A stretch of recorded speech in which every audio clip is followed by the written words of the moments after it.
muy, muy, muy buena. Y dice Marisol Reyes, ¿a qué se refiere la expresión no dejar títere con cabeza? ¿Quién le entra? Es buena para terminar el programa y no dejar títere con cabeza. Es una locución que aparece en el diccionario refiriéndose a alguien que arrasa con todo, que lo destruye todo, que critica todo, es decir, que es de arrasar, básicamente deja todo desolado después de su paso. Es una locución que justamente tiene que ver con algo con lo que yo empezaba el programa, con Don Quijote. En el libro de Don Quijote, en la segunda parte, no la primera aparece un personaje del que luego es protagonista esta escena del Quijote de la segunda parte, el capítulo veintitantos, donde aparece el maese Pedro, que en la primera parte era Ginés, a quien Don Quijote le había rescatado por estar preso, ya no recuerdo por qué estaba preso, tengo muchas lagunas del Quijote yo a mi edad, después de haberlo leído hace tanto tiempo, pero el caso es que llegan a una venta. Me gusta el Quijote y estas anécdotas que tienen que ver con el lenguaje, porque además en el Quijote hay mucho de cocina y mucho de lenguaje, de expresiones que luego han dado lugar a frases hechas y que decimos así en el lenguaje hoy en día. En concreto esto de entrar a una venta, que no deja de ser como un sitio de una fonda, pues, que diríamos hoy, venían él y Sancho Panza, entran y está un teatrillo de títeres, lo que todo el mundo conoce como los títeres, que de hecho títere en el diccionario aparece como la figura hecha de madera o metal que es sujeta por hilos desde arriba. Es también la persona que se deja manipular, pero en plural aparece como este espectáculo donde los protagonistas son títeres, estas figurillas, ¿no? Unas figurillas que ya se usaban en la antigua Grecia y que luego pasaron, bueno, de hecho creo que empezaron en Egipto, por lo menos son los registros que tenemos de las primeras figurillas hechas en Egipto y que luego pasaron a la antigua Grecia, y ahí ya se escenificaban, ya era este espectáculo del que nos ha llegado hasta nuestros días. Pero en el Quijote, en este capítulo en concreto, aparecen Sancho Panza y el Quijote que entran a una venta donde se está representando el retablo de la libertad de Melisandra, que es, digamos, un episodio donde pues es rescatada del rapto de los musulmanes. Y Don Quijote, como yo decía al principio, que se había creído todas las historias y las novelas de caballerías y que mezclaba un poquito la realidad con la ficción, empieza a entender que eso está sucediendo en la realidad, empieza a enojarse muchísimo y siente esta necesidad siempre, como le pasa a Don Quijote en todas sus aventuras, de defender, de salir a favor del bien, y empieza a arrasar con su espada pues tal cual, a romper todos los títeres, a romperles la cabeza, los hilos y demás, y no dejó ningún títere con cabeza. O sea, la locución es literal, no dejó ninguna figurilla con ninguna cabeza ni ningún hilo, porque Don Quijote se dedicó a romperlas todas con esta espada. Esa, digamos, expresión, este momento del Quijote quedó como una expresión que nosotros utilizamos hoy así. Títere, que de hecho tiene que ver mucho con otra cosa que decía Pablo al principio de tiritar. También tiene un sentido onomatopédico. Títere viene de ese tin, tin, tin, tin que hacen, digamos, los palos, los hilos, cuando se juntan. Uno tiene que manipular muy bien estas figurillas para hacerlo bien y que no se choquen entre sí, y a veces chocaban la madera y hacían un sonidillo que era parecido a algo como tin, din, din, y de ahí viene títere. Es como tiritar o titiritar, que de hecho es una variación ortográfica. Se dice tiritar y titiritar, son los dos lo mismo. Uh-huh. Y se dice también de títere a la marioneta, digamos que pueden ser a veces usados como sinónimos. Marioneta es una palabra que viene del francés marionnette, que es un doble diminutivo. Viene de las representaciones de la Virgen María, que es, digamos, también el origen de los títeres, es la representación litúrgica de estas figuras como dioses, luego como los sacerdotes. Se puede decir que era igual, ¿no? Los actores son los sacerdotes, el escenario venía a ser el altar y los espectadores venían a ser los fieles que atienden a toda la liturgia, ¿no? Era un poco eso. En Francia, estas representaciones de la Virgen María, Marion, es un diminutivo de María, y marionette era el diminutivo del diminutivo de María, es decir, esa marionette viene de ahí, de esas representaciones de la Virgen María. Y los títeres, en realidad, después de que en Grecia representaran todavía los fenómenos de la naturaleza y demás, pasaron a Roma, donde por primera vez empezaron a ser utilizados con tintes políticos, como burla de los personajes del momento y como crítica, ¿no? Que es un poco lo que hoy entendemos como guiñoles y como hemos visto en diferentes representaciones. Hoy los guiñoles, los títeres suelen ser personajes de la actualidad, deportistas, intelectuales, políticos, a los que se quiere un poco criticar. Y bueno, el títere con cabeza hoy se utiliza para cualquier situación que tenga que ver con arrasar y con criticar y destruir todo. Más o menos bien.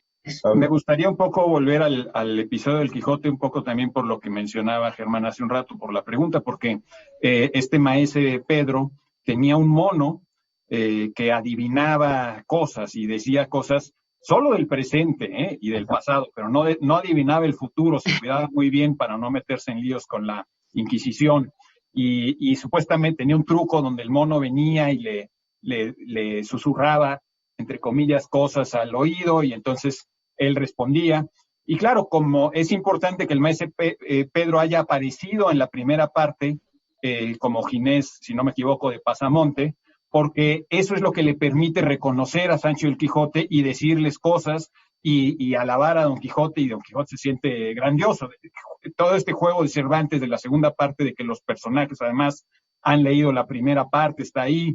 En fin, es muy interesante. Hay una ópera, y se puede ver en YouTube una representación muy bonita que da esta idea de la confusión que mencionas, Laura, entre la realidad y la ficción. Una ópera de Manuel de Falla sobre este episodio, el maese Pedro. Y Martín de Riquer, un cervantista, lanzó una hipótesis muy extravagante, no sostenida por muchos otros, según la cual este Ginés, que después es el maese Pedro, en la segunda parte, habría sido un soldado que estuvo con Cervantes en Lepanto, que también se apellidaba de Pasamonte, y que, o si es que así se apellidaba Ginés, porque tampoco tengo el nombre en la memoria tan fresco, y que Cervantes lo habría caricaturizado, y que habría sido este Ginés el autor, o este Pasamonte, el verdadero Avellaneda, que escribió la segunda parte apócrifa de El Quijote. Vayan ustedes a saber, pero creo que es interesante entender. Pero eso lo hace todo incluso más interesante, porque si te fijas estas alusiones, que igual pasa a veces con el estudio de algunas obras, que uno ve más cosas de las que se quisieron escribir, y a veces el autor ni siquiera tenía esa intención y uno lo tiene. Pero si esto es cierto así, realmente es sumarle una genialidad a la obra del Quijote, porque estas alusiones, estos puentes que se hacen entre personajes y situaciones, y que si uno está muy atento, que no es fácil en el hecho del Quijote tener todos estos personajes en mente, y sobre todo de la primera a la segunda parte, el poder ver estas correspondencias, a mí me parece que eso añade pues no solamente genialidad, sino atención y atractivo a la lectura del Quijote. Y bueno, yo quisiera decir una cosa sobre ciertas genialidades del Quijote. De todos modos, pues, si ya nos vamos, pues ya no importa que las diga.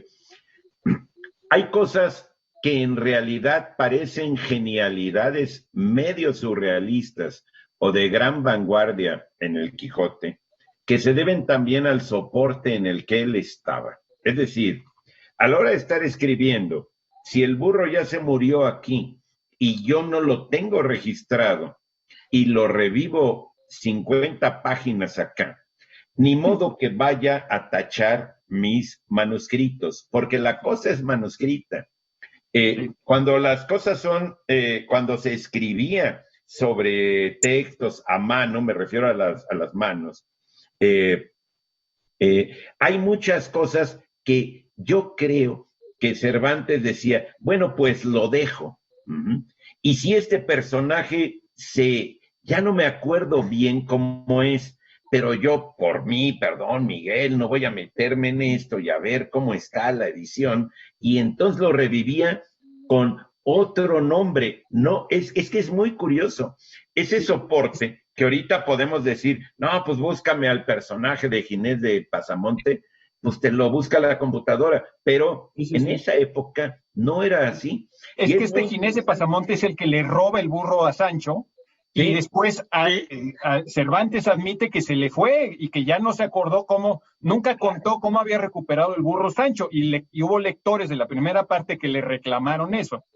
Pero efectivamente, justo porque había computadoras como para tener un archivo tan grande. claro, claro, claro. Bueno, no sé, pero yo ¿Ya no nos lo vamos quiero o no? comentar este juego,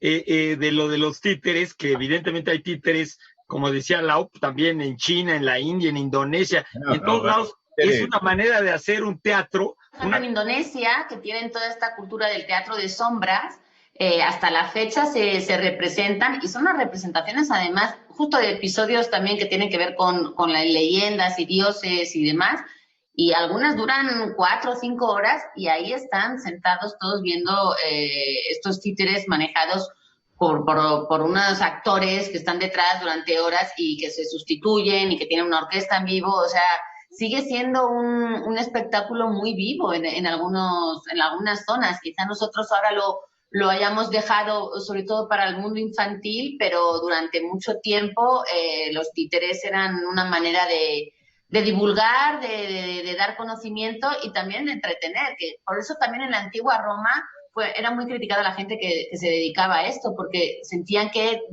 distraían a la gente, a los hombres, de actividades más importantes.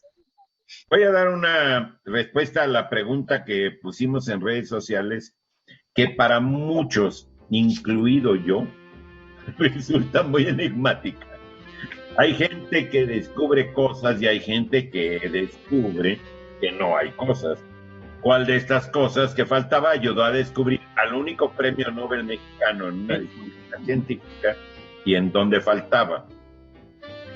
Es el agujero de ozono en la Antártida.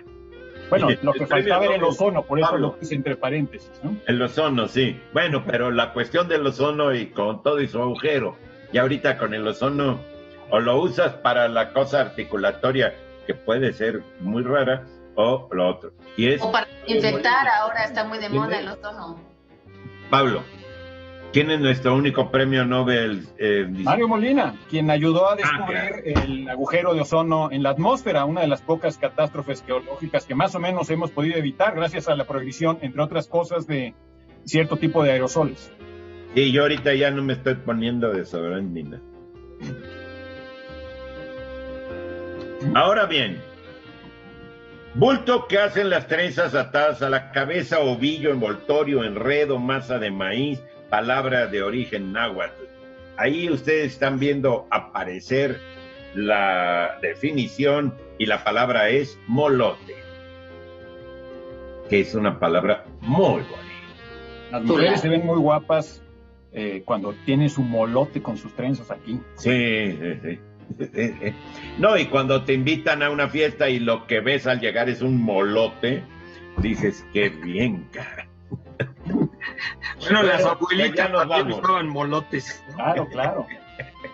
Nos vamos, Pablo Bollosa, Laura García, mi canal de la bandera, el niño héroe, Germán Ortega, y yo mismo, Eduardo Casar.